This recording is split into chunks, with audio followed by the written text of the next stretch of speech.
Hi, everyone.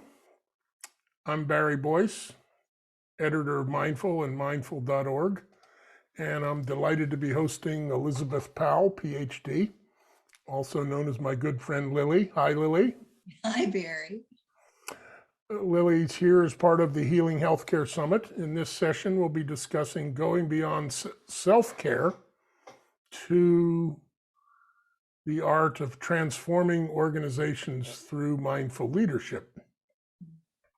A little bit to say at the beginning. Please note that you can purchase lifetime access to all of our Healing Healthcare Summit content in a downloadable format at mindful.org/healthcare. I'd like to begin by introducing myself and today's presenter, Lili. In 2013, I co-founded Mindful Magazine and mindful.org. Briefly, I'm a longtime meditator, meditation teacher, author, and editor.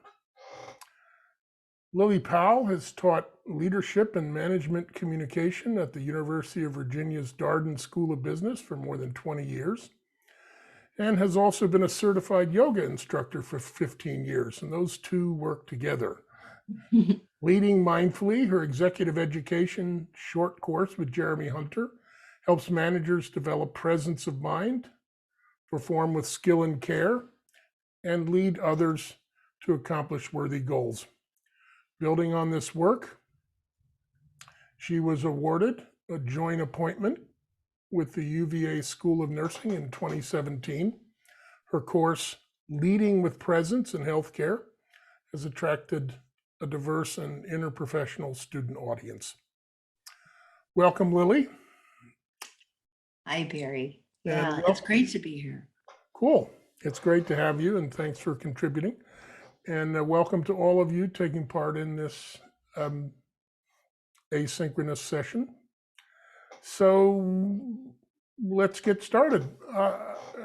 I'd like to ask you, if you can, to offer a few highlights, Lili, of what you're doing at UVA School of Nursing to address mindful leadership.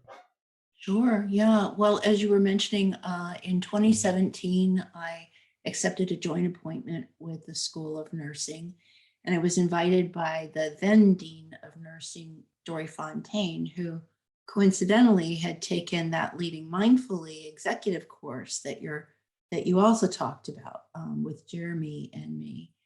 And she said, Lili, we just really need this for nurses.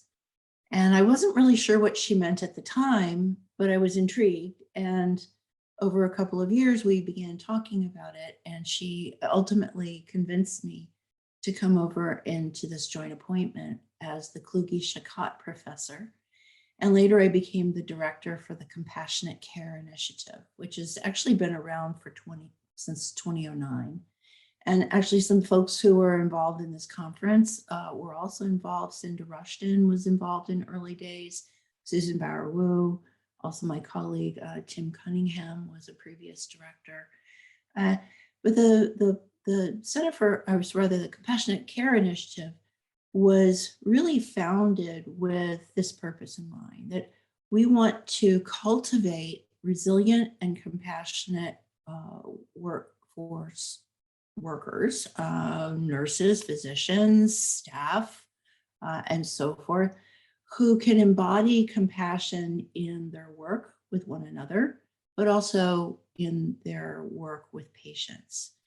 And so we've set out to provide education, scholarship, and service that helps to enhance that, both in our students at the nursing school and the medical school, as well as UVA Health and beyond. The course that I teach, Leading with Presence in Healthcare, is really geared toward people who are nurses, physicians, researchers, and administrators who all want to lead in a way that is more compassionate, resilient, and effective.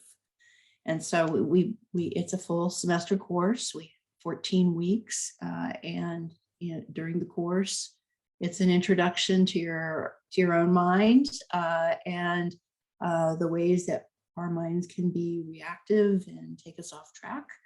And then working with mindful practices, building them in for first self-care, but then also for more effective conversations, creating psychological safety in teams, and then ultimately beginning to be change agents within organizations for difficult systems change.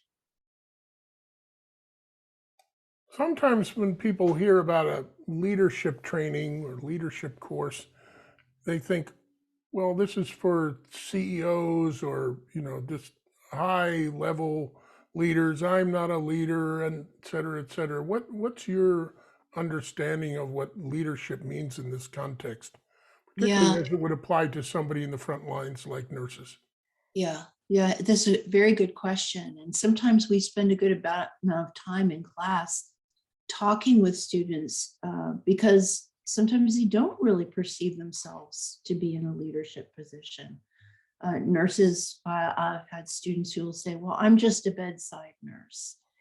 And then I'll get them to tell a story. And for example, one told a story about a patient who had arrived with a self-inflicted gunshot wound. And the kind of the feeling in the unit was, okay, this guy's gone. He's just gone. But this nurse worked closely with this patient and realized that he actually had more function than people realize. And she went to her attending and said, no, that guy is in there. That guy is in there. And it's because of the relationship she already had with that physician that she could convince him to take a second look. Now, in my mind, that's leadership, right? That's speaking up, it's taking initiative, it's being persuasive, it's saying, give me a chance, I'd like to prove this to you.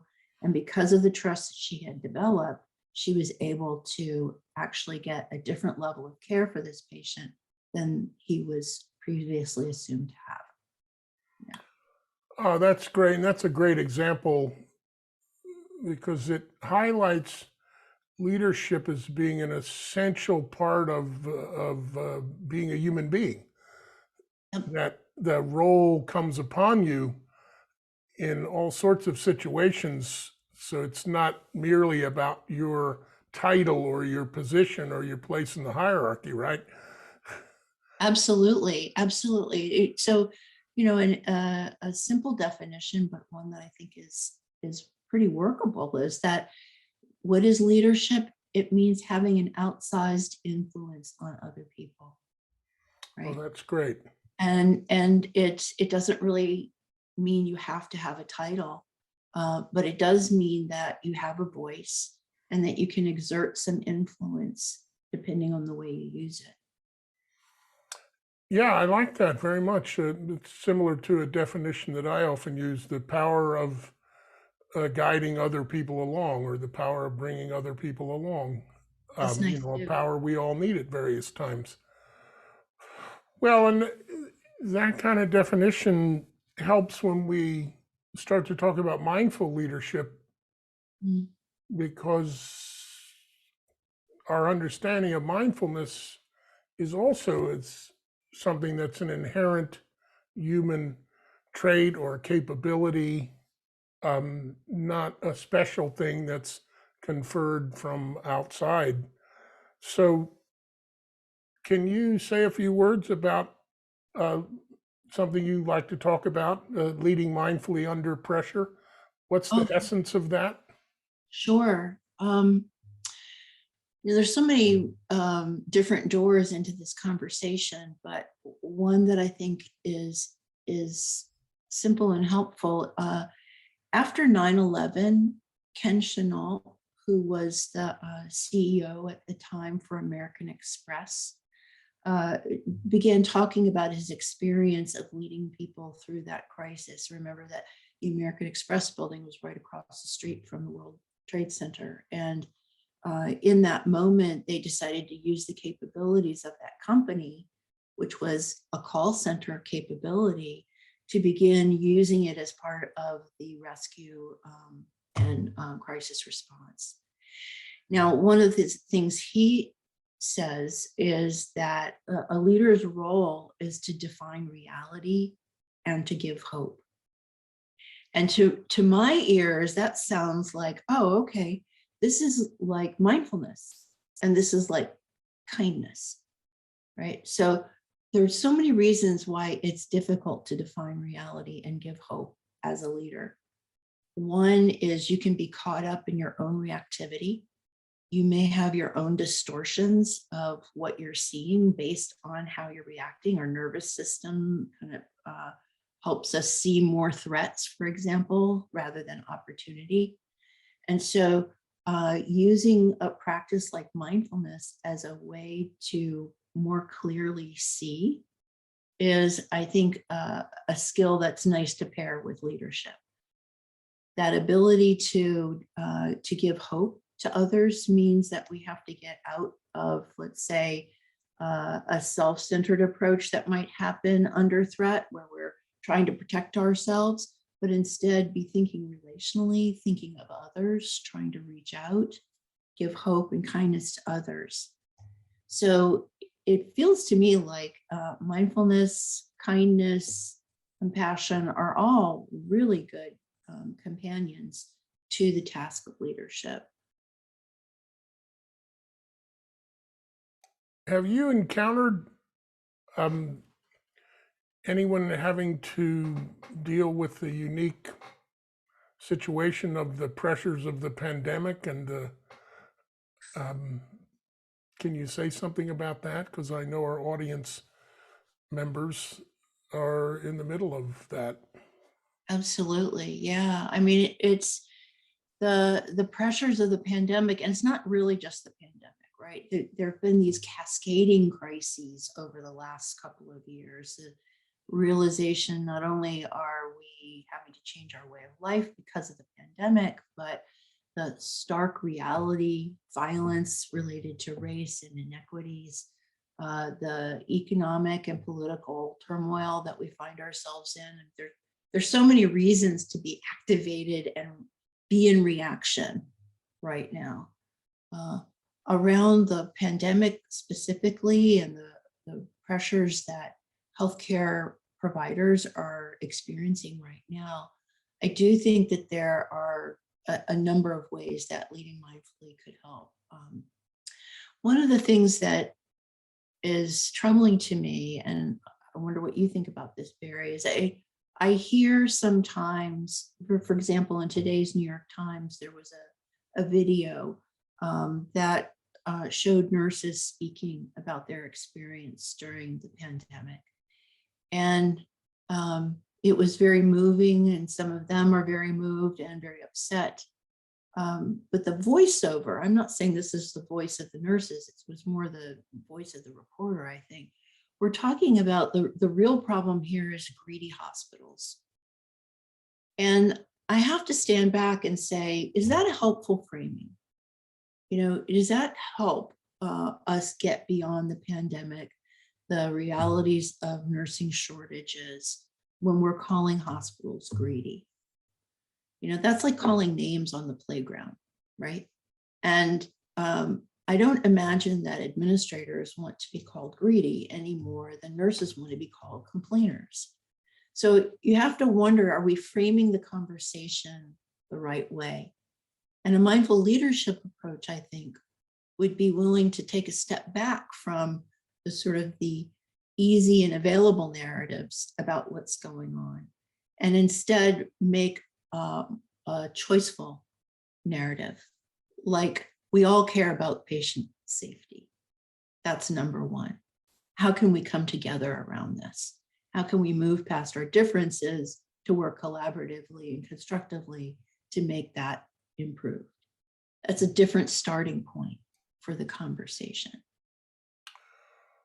Well, it's a very deep and multifaceted topic that you're bringing up. And, we have several other executives in healthcare organizations participating in this summit and speaking to some of the institutional and organizational questions about the healthcare system altogether. And I know later on in our conversation, we're going to be talking about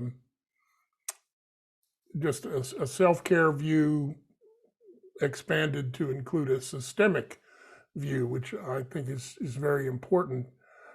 Um, One thing that comes to mind when you talk about reactivity and this, the New York Times piece, um, media, the field that I am in, Mhm. the popular media makes its money on pain. Mhm. It if it there's a famous saying, if it bleeds, it leads. So it's important to so often find the framing that goes to um, things that are going to activate people. Right. And then they're going to make lots of comments. And so, and, the mainstream media has an important role to play in doing that, in being the critic. Um, at the same time, it often does provide more heat than light. Mhm. And, in our work, we're trying to offer people as much help in working within the day-to-day organizations that they need to work within, you know, but Yeah. not ignoring, that larger systemic problems, for example, that, we also don't want to blame um, nurses for burning out when we need and just say, okay, we're going to throw some self-care at you when we Mhm. really need to, pull the lens back and look at how we're doing things. Yeah.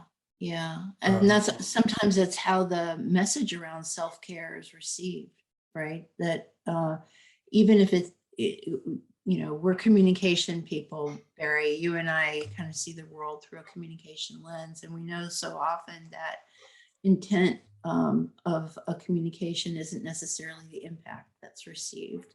yeah, And so even suppose a health system, hospital administrators are sincere in their wish to support others in self-care. But if it's heard as I'm broken and I'm the one that needs to be fixed, it's you, right? Or it's the system, then that's going to fall on deaf ears. Where I would what I would caution people if they're having that reaction is that um, try to think about, well, what would the self-care enable you to do, right? And if what you hear is that self-care is a panacea, it's for coping, it's for getting a breather so you can go back into the same burning building. No, people don't want to do that. But if you think about self-care as a way of restoring yourself so that you can then start the difficult work of influencing within your organization or changing a system, I think that that helps us feel a greater sense of purpose around the self-care. So it's not just a nice to do, and it's also not a pleasant way of saying, well, just thanks for those complaints. Why don't you be quiet and go meditate? yeah, Um, you know, instead, it's a means to an end. It's not a means or an end in itself. And that's where I really love to move the conversation around self-care, that it is a means to an end, which is showing up to be more collaborative and to have greater voice so that we can begin to move systems and work with them. yeah. It's not simply going off and fixing yourself. It can be empowering, and Absolutely. needs to be empowering. Yeah. Um, so one of the core aspects of taking care is kindness. And you talk about something you call leadership kindness. So what does that mean and why do we need it now? Yeah. I think early on in the pandemic, we saw examples of um, leaders suddenly seeing pain and being moved to make human statements about what they saw. And I think as the pandemic wears on, as we get more fatigued, I worry about a tendency to go back to business as usual. Could we actually take not certainly not one that we would have invited for ourselves to have, but can we take the fact that our first response for many of us during the pandemic was acts of kindness for one another? Can we somehow remember that impulse? And what if we made that business as usual? So where I'm talking about leadership kindness, it just simply means adding humanity as a goal and as a partner in the ways that we lead. That it's more intentional and not something that requires a crisis to manufacture, for us. And what does that look like? I think it can mean things like being open to being moved in our hearts. It means open to seeing people as they really are and seeing their suffering. It means being willing to name what you see. I see suffering. It means being willing to feel something about it, to act upon what you're seeing. And there's so much discussion these days about things like systemic injustice or systemic racism. Well, if we can bake those things into a system, couldn't we also bake positive things into a system? Couldn't we also bake kindness into a system? And I'm very persuaded by the work of Monica Werlein and Jane Dutton, who wrote an excellent book called Awakening Compassion at Work. And though it's not specific to healthcare, it does include some healthcare examples. They do talk about kindness and compassion baked into an organization through things not just like saying a kind word, but also baking it into things like the rituals and the routines, the practices within an organization. So I think it can be done, but it requires the imagination and commitment to do it.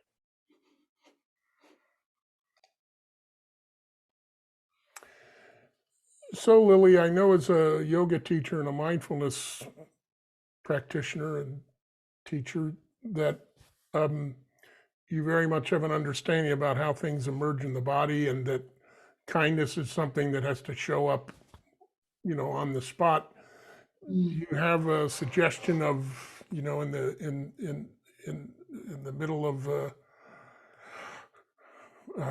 difficult situations and the pressure-filled workplace, something that could help to shift one into kindness? Or Yeah. I'm a big fan of Joan Halifax has a practice she calls strong back, soft front. And it's well known, and it really only takes seconds to do. If you just sit up a little more straight in your chair and feel the breadth of your back, and then just soften just a little bit right here at the breastbone. And a practice like that can be done on your own when you have plenty of time. But what I like about it is how portable it is. It's one that you can import into what I'll call a low stakes situation, a nice place to practice it where there's not a lot of even positive or negative consequence necessarily. Is I like it to do it at the grocery store when I'm engaging with the cashier, right? And I just think for a moment, just how much pressure there is to be a cashier and how automated it can feel, and the kind of recorded voice that you can feel yourself saying to customer after customer after customer. And one of the things I like to do is see if I can play around with, seeing if I can have a moment of warmth with that person and make them smile. So, for example, at our grocery store, there's one of the cashiers, she's wearing these earrings with cats on them. And so gosh, how is your day going? Oh, I really like your earrings.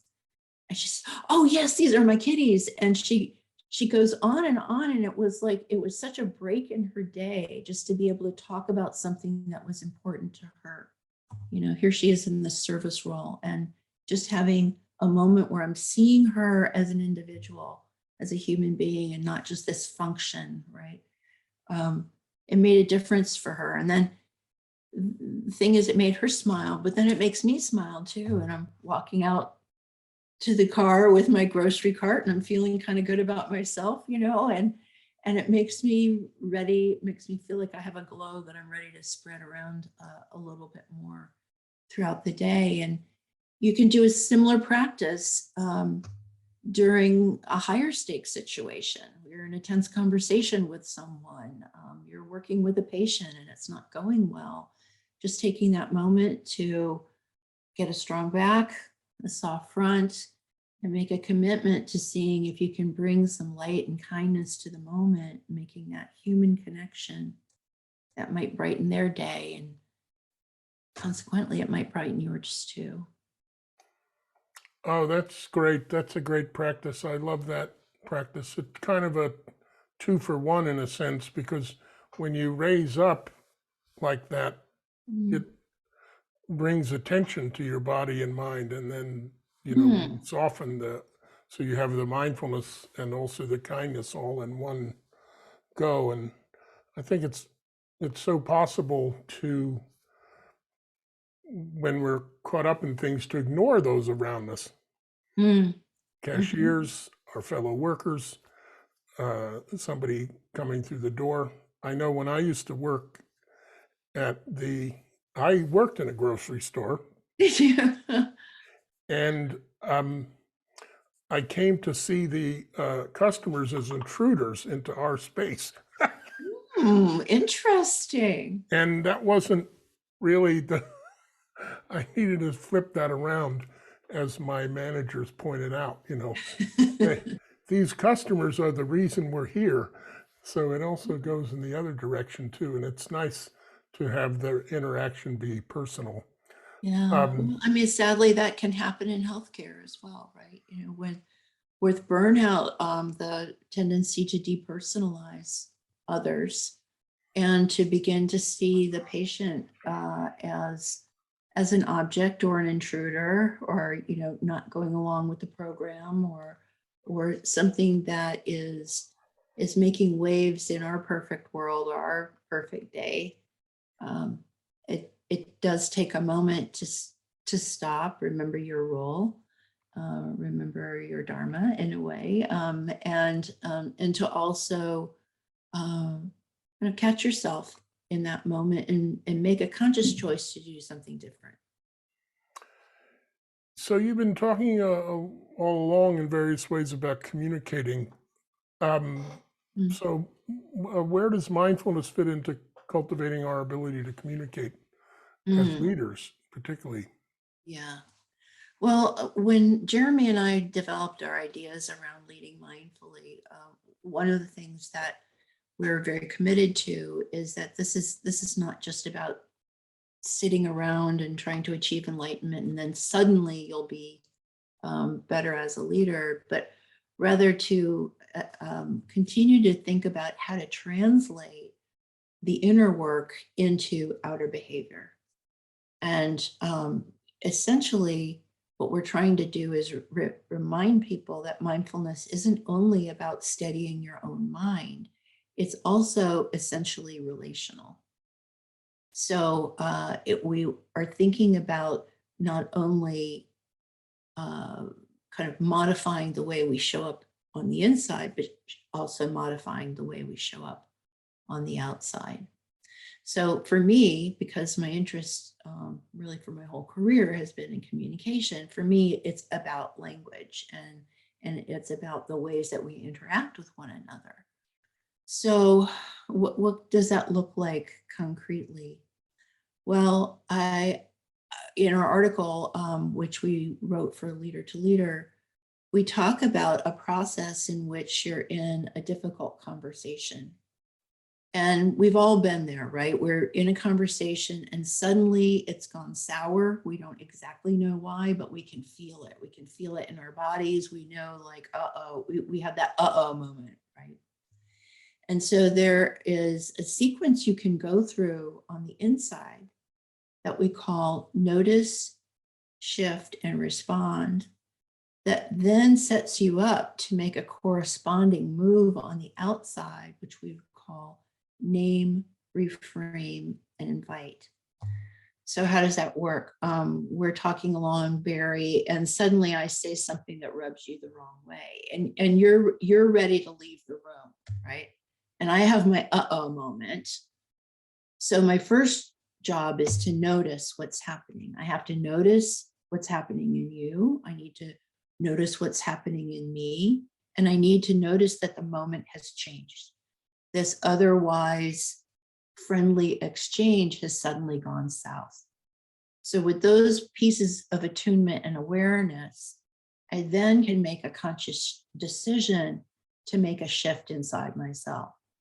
So instead of shoving things under the table or running for the door or starting to fight back, I can just take a moment to maybe get a strong back and a soft front.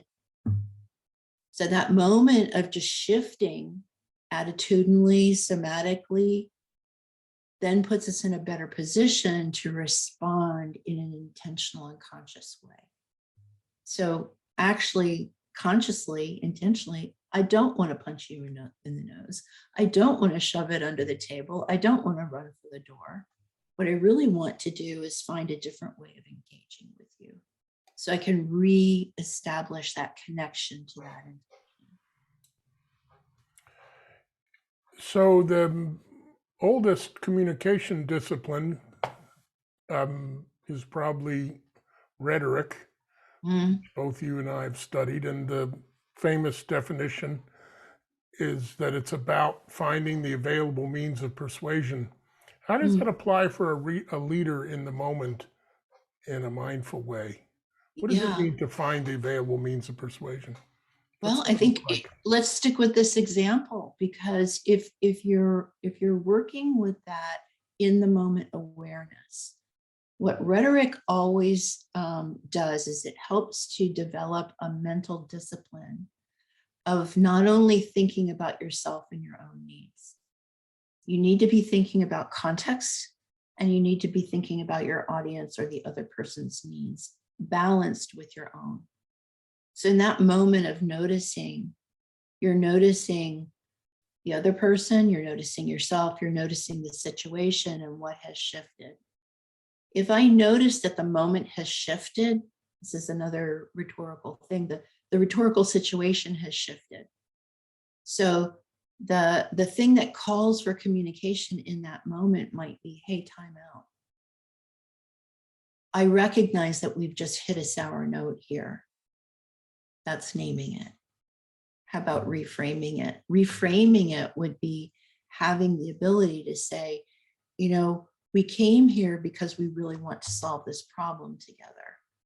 And even though it feels like we're in different camps at the moment, how about we take some time to go back to what do we agree on, right? And that's an invitation to come together. So that's the outer part of that. But you can't really get there in terms of communication without that fundamental ability to attune to the moment, to attune to situation, self, and other. And that's what I think rhetoric helps to build a discipline around. So I think what that points out for me is that the difference between, if we think we're trying to communicate and lead, so we think okay, I have to convince them of where I want them to go.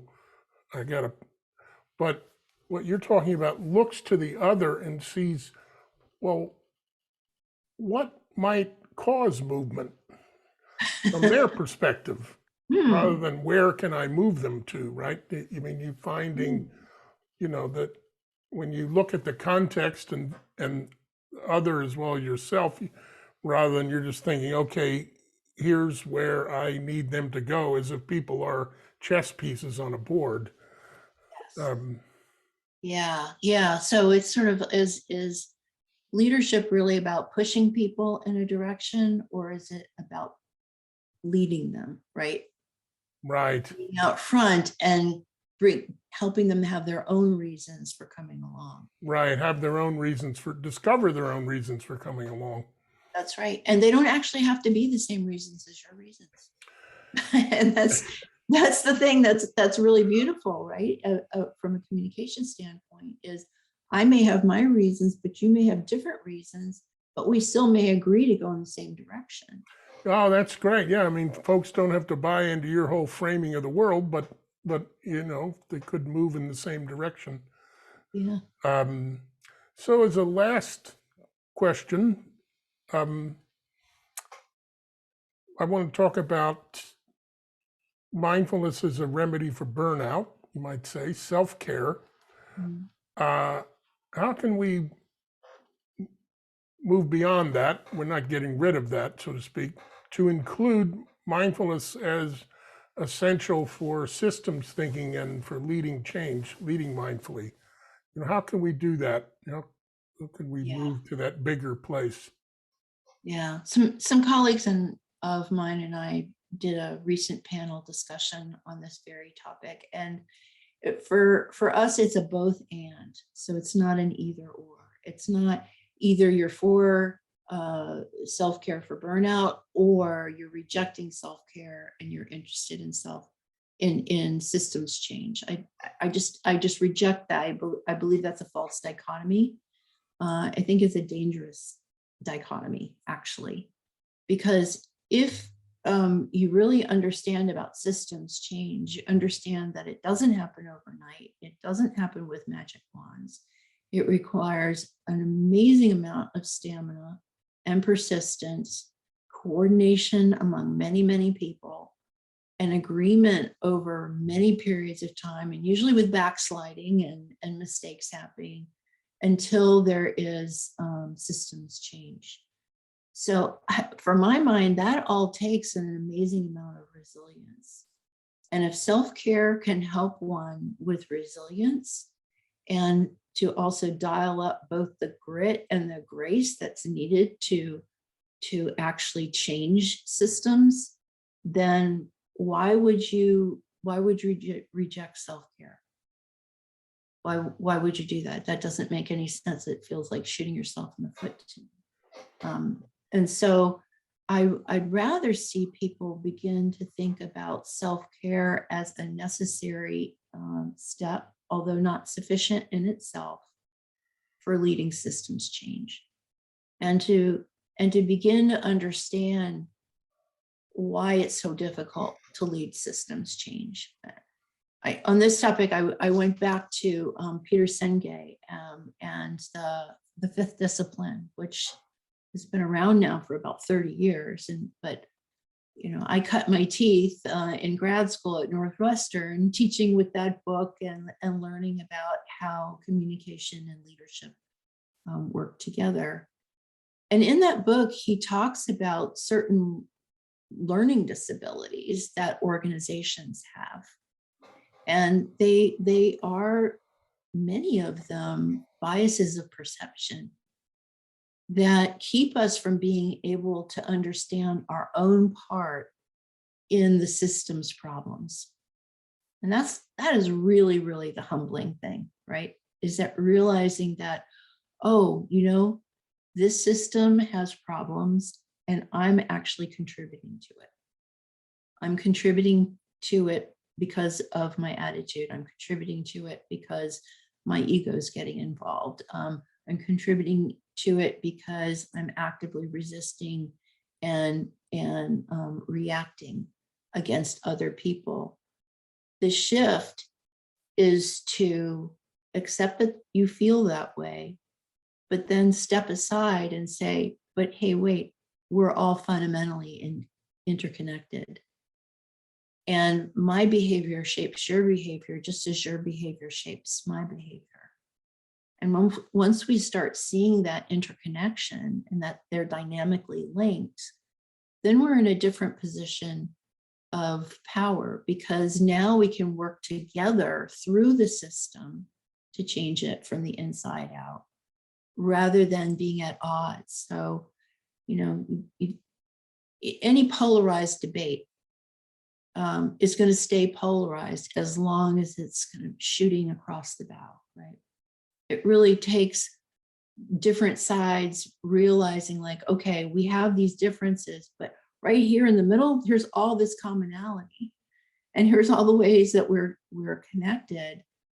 Can I put down my outrage? Can I put down my sense of defeat? Can I put down my sense of judgment for just a moment and step into that middle space and see what that might be like? Oh, that's great. Well, I think that's a great place to end on. Take care of yourself so you can take care of the system. Yeah, or change the system, really. Yeah. So rather than continuing to accept the status quo, which is clearly unacceptable right now in healthcare, right? How can my own actions and behaviors make a difference? Well, thanks so much, Lili. And thanks everyone else for taking your time to listen to us. So if you want to find out more about the topics covered today, you can go to the Compassionate Care Initiative resources page. That's at cci.nursing.virginia.edu/resources. There's also a book out now that Lili has contributed to called Self-Care for New and Student Nurses. Available at bookstores near you. And also you can find out more about that book and how to get it online at the publisher's website, which is www.sigmamarketplace.org. And you can search on self-care for new and student nurses. I'd just like to say a little bit about Mindful. Mindful Magazine is the world's leading secular mindfulness publication, and you can access our digital library of thousands of articles, guided meditations, and videos. Plus, get 6 beautiful issues delivered straight to your home throughout the year. We're pleased to offer Healing Healthcare attendees a special subscription rate. So for that, go to mindful.org/healthcare-subscribe to learn more. And please rate this session before you leave. There's a rate session button below your video in Wova. It will take only a minute, and your input is very helpful to us. So thanks again for your time. And thank you, Lili. Thank you, Barry. Good luck with the rest of the summit. All righty. Bye, everyone. Okay. Bye.